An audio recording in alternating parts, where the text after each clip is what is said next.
दे उसे कहते हैं खामोशी, जो आंखों में दिखाई दे उसे तूफान कहते हैं, उसे तूफान कहते हैं। जो ये दीवार का सुराग है, चाइना, अमेरिका, पाकिस्तान साजिशों का हिस्सा है, पर हम इसे अपने घर का रोशनदान कहते हैं, रोशनदान कहते हैं। परम सम्माननीय प्रधानाचार्य महोदय, सभा में उपस्थित सभी गणमान्य व्यक्ति, मैं शिवानी यादव आपके समक्ष देशभक्ति, राष्ट्र प्रेम के उपलक्ष्य में कुछ विचार साझा करना चाहूंगी। आजादी, आजादी का सही मतलब वही समझ सकता है जिसने कभी गुलामी की हो। हम सौभाग्यशाली हैं जो हमने स्वतंत्र भारत में जन्म लिया है। यूं तो आजादी की लौ 1857 में ही जल चुकी थी, पर वो वशाल बनकर 1947 में जली।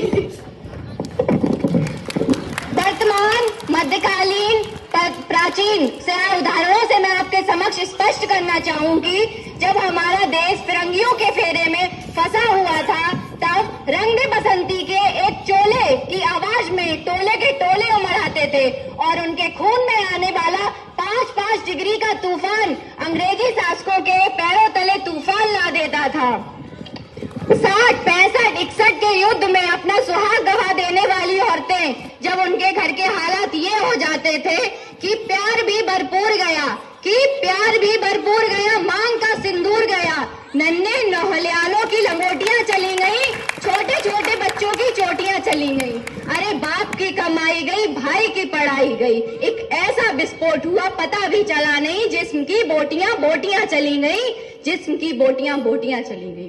बारे हालात पैदा हो जाने के बावजूद भी एक माँ अपने बेटे को सड़क पर भेजती है और उसे खत लिखती है कि माँ ने खत लिखा है बड़े ही चाव से, बेटा तू ना घबरा जाना, दुश्मनों के बाहर से 1 इंच भी पीछे ना हट जाना, चाहे इंच इंच कट जाना, चाहे इंच इंच कट जाना। तब पूरा परिवार अपनी देशभक्ति इसी प्रकार साबित करता था। तब देश बलिदान मांगता था, लड़ जाने को कहता था, मर जाने को कहता था, मिट जाने को कहता था, फांसी चढ़ जाने को कहता था। परंतु आज देश लड़ जाने को नहीं, मिट जाने को नहीं, फांसी चढ़ जाने को नहीं कहता। परंतु मेरे विचार में जो व्यक्ति अपना काम पूरी ईमानदारी, लगन, तपस्या से करता है, वही सच्चा देशभक्त है। मैं नहीं मानती व्हाट्सएप और फेसबुक की डीपी को 3 रंग में रख देना